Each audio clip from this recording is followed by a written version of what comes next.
Okay, we're going to be talking about solubility. And look at solubility, there's a solubility chart on page 214 that determines on what is soluble and what is insoluble. Okay? Now on page 213 in your book is the chart in words. Or on page 214 it's in a chart. The chart is arranged in two areas. Things that are generally soluble and things that are generally insoluble. The top are generally soluble, the bottom are generally insoluble. But it has exceptions. Okay? If you're looking at the generally soluble part and it gives you an exception, that makes it insoluble. If you're looking at the generally insoluble part and you have an exception, that makes it soluble. Does that make sense? So an exception negates or gives you the opposite of where you fall into the chart. Now there's one thing that's not listed on the chart, and that is all compounds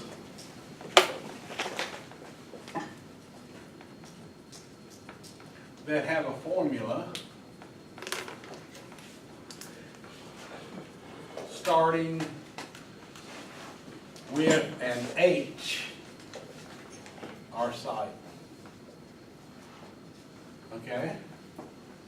Now, that is an H for hydrogen, not an H as part of Hg for mercury. Okay? So anything that starts with an H is soluble because anything that starts with an H is a formula for an acid. Okay? So let's say we have H2SO4. That is sulfuric acid, is soluble. HNO3, that's nitric acid, that is soluble. H3PO4, phosphoric acid, that's soluble.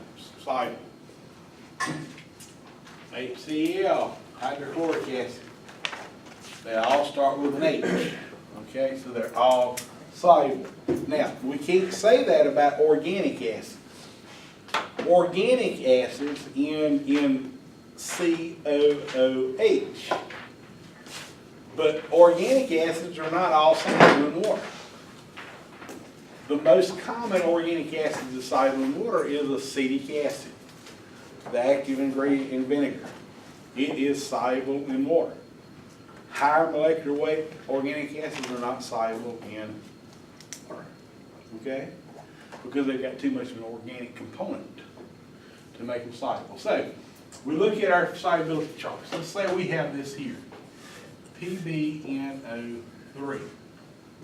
Now, our solubility chart is arranged based on anions or negative ions. So, on our chart, on 214, we find our anion, which would be an NO3 group. How do we know that? Because what is Pb? What? It's plumbous, it's lead, okay? It's on the metal side of the periodic table.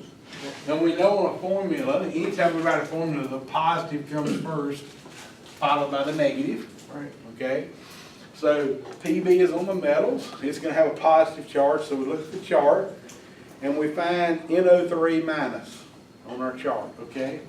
So our chart here shows us that we have NO3 minus, it's called nitrate, okay? NO3 minus is called nitrate. Nitrates are generally soluble, with the exception of silver nitrate that's moderately soluble. I don't have an exception with lead. Okay, so that makes lead nitrate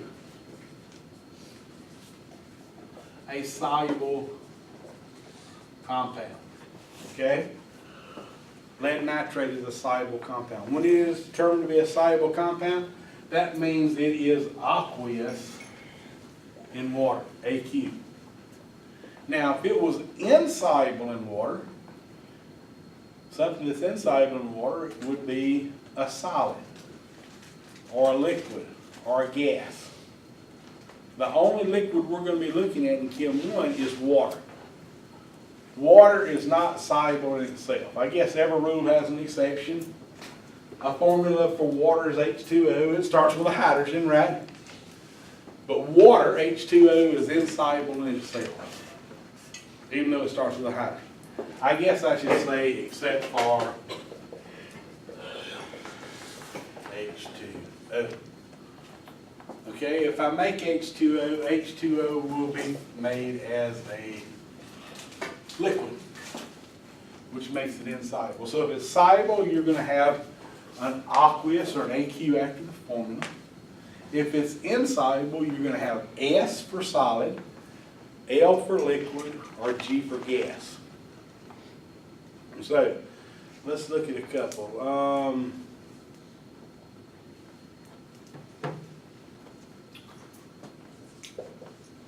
I'm going to give us some formulas here.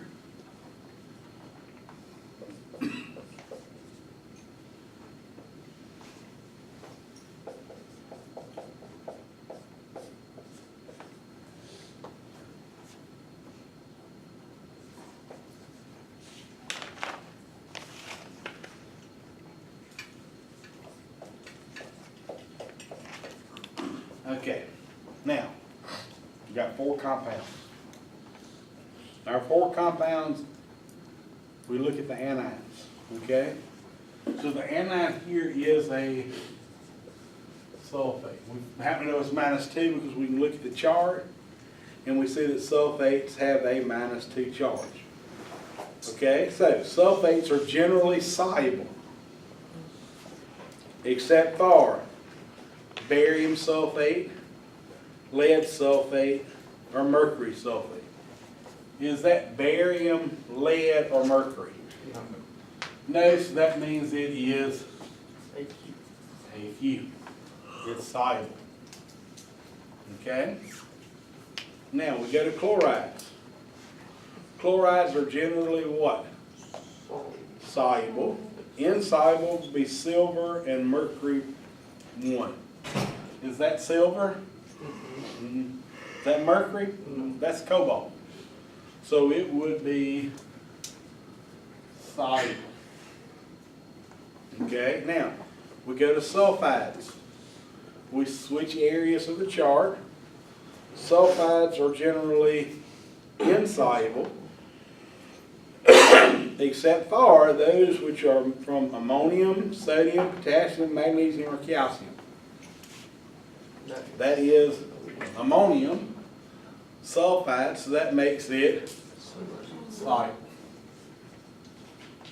Okay? Now, zirconium phosphate.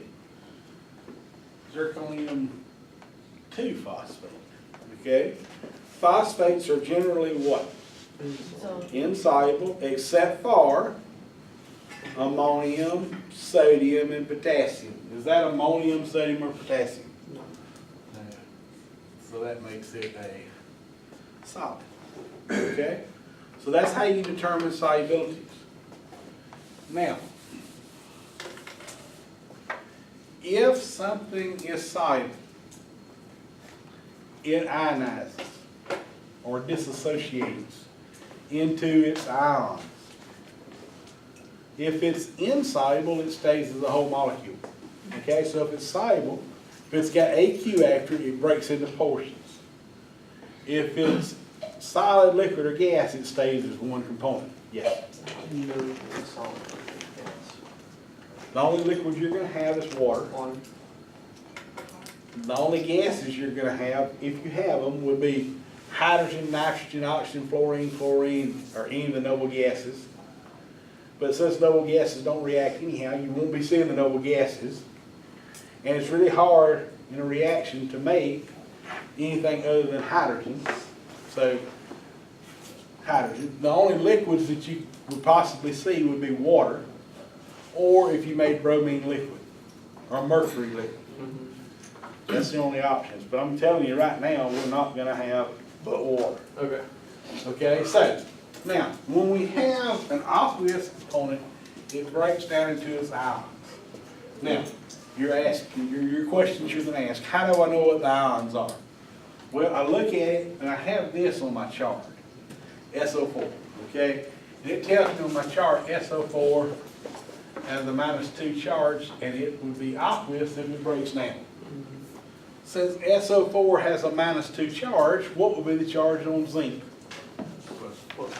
Plus 2. And it would also be aqueous. Okay, if one portion is aqueous, the other portion is aqueous. Okay, now, on my chart, it lists chlorine. Okay, chlorine has a -1 charge on my chart. It's aqueous. How many chlorines do I have? 2. So I would have to put a 2 here. Plus, now what would be my charge on my cobalt? +2. Plus 2. Because the plus 2 has to balance out the -2. Okay? So chlorine has a negative? -1 charge. But I've got 2 of them. Okay. Okay? Does everybody see how that works? Now here, we're lucky in both of these, I guess, are listed on this solubility rule. A sulfur is listed and it's -2, and it's aqueous.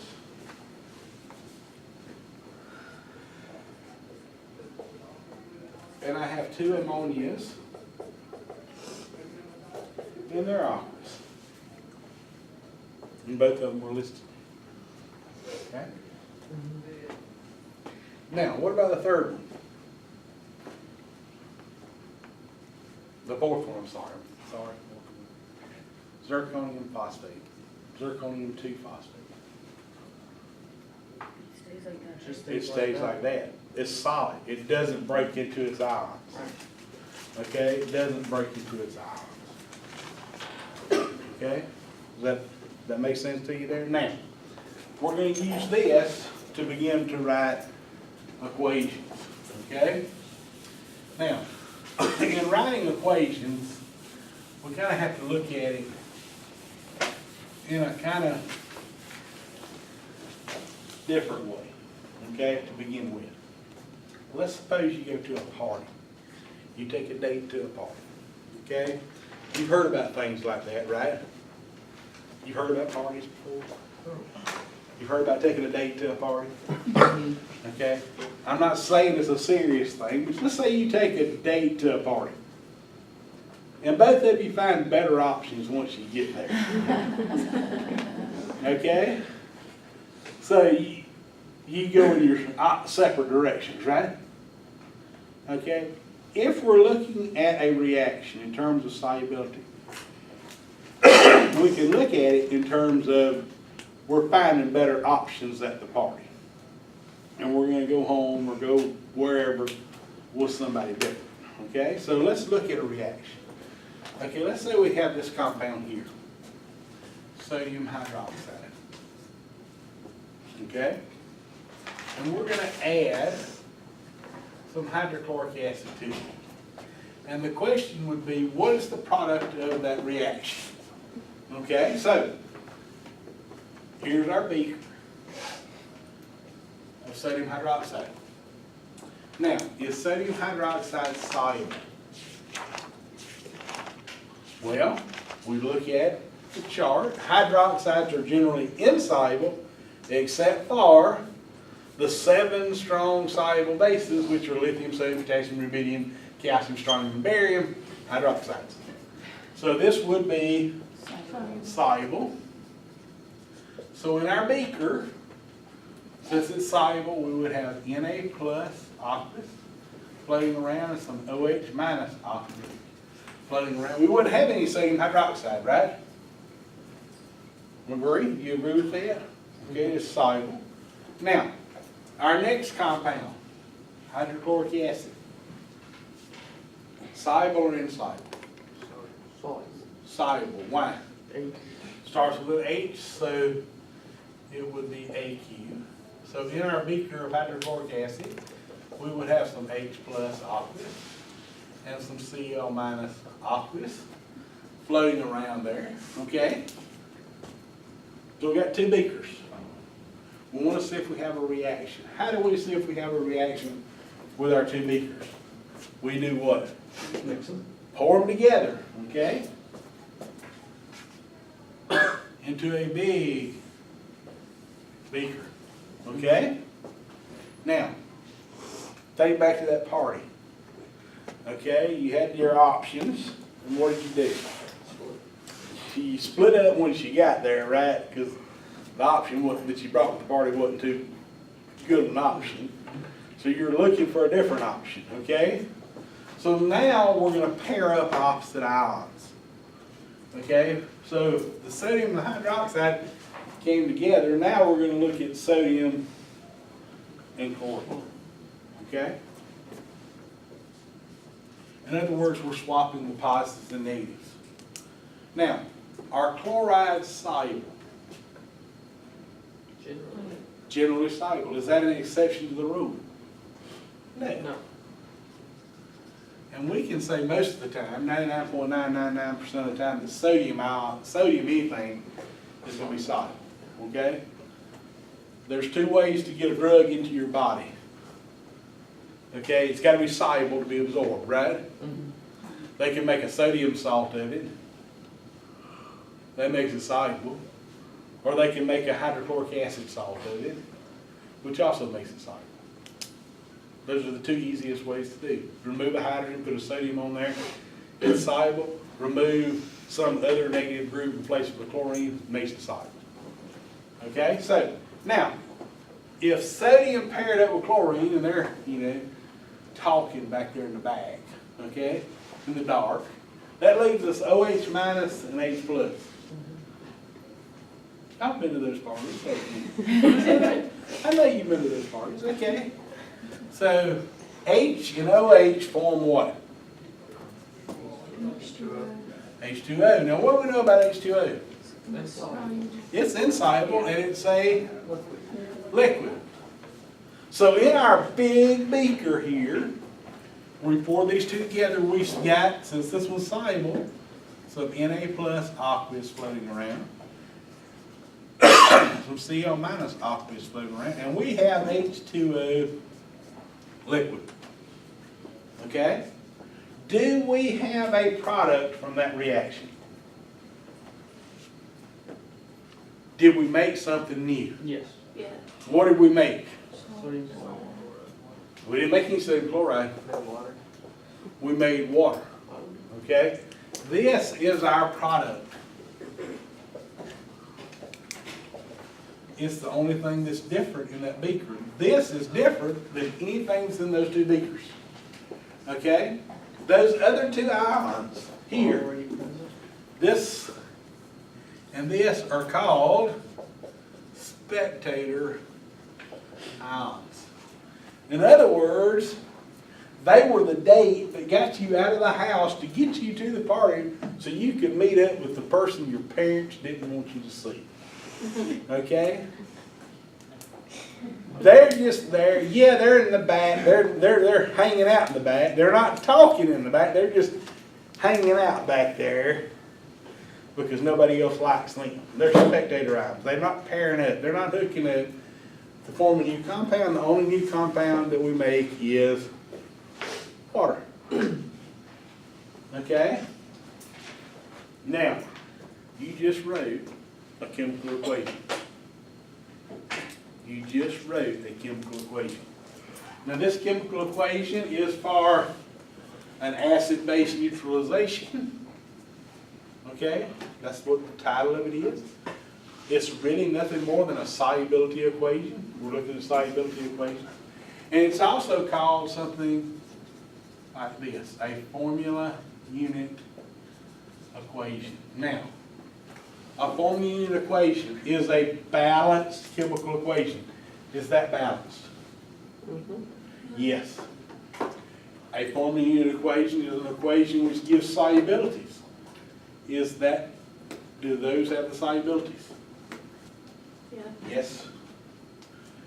A formula unit equation has a product. Do we have a product? Yes. So we've got all three criteria, so we now have a formula unit equation for the neutralization of an acid and a base to form water. You wrote an equation, all based on solubility. All based on solubility. Now, we can take our formula unit equation break it down a little bit and write something called a total ionic equation. Now, formula unit, that means formula unit. Total ionic means we break down things into ions, okay? If we do it with the beakers, what's the ions that make up sodium hydroxide? Sodium hydroxide. Sodium and, so we have Na plus aqueous plus OH minus aqueous. That's what's in that beaker, right? Okay, in our next beaker we would have H plus aqueous plus CO minus aqueous. That's what's in that beaker. Okay? Our next beaker has what? Na plus aqueous plus CO minus aqueous plus H2O liquid. Okay? So that's what we have in our next beaker. We don't break down what's soluble that's insoluble. We do not break down what's insoluble, which is a solid, a liquid, or a gas. Okay? So we got a formula unit, a total ionic, and we have a third type of equation called a net ionic equation. Okay? Now, you get your paycheck. There's two amounts on there that you're really concerned about, right? The one that you think you're going to get is called the gross amount, right? That's the one you're looking forward to, right? But then there's Uncle Sam and Aunt Sue and John and Jim and Bob that have their hands stuck out and take a part of it, and you end up with a amount called the net. Okay, so you got a gross pay and a net pay. Gross pay is what you start with, net pay is what you end up with. Okay? If we're going to write a net ionic equation, the net ionic equation describes the product. What is the product? H2O liquid. What makes up H2O liquid? H plus aqueous plus OH minus aqueous makes up H2O liquid. In other words, we cancel out the spectator ions from both sides. So there's an Na here plus, Na plus here, we cancel that with that. There's a Cl minus and Cl minus, we cancel that out, and that leaves us OH minus H plus, giving us H2O liquid. So the net ionic equation describes the product. So now, you've just written 3 equations. Isn't that exciting? Yeah, you've written 3 equations.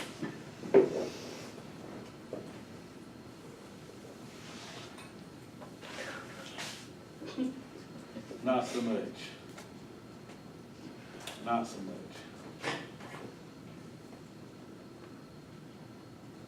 Okay. Stop it there and we'll start another. There's one more little section.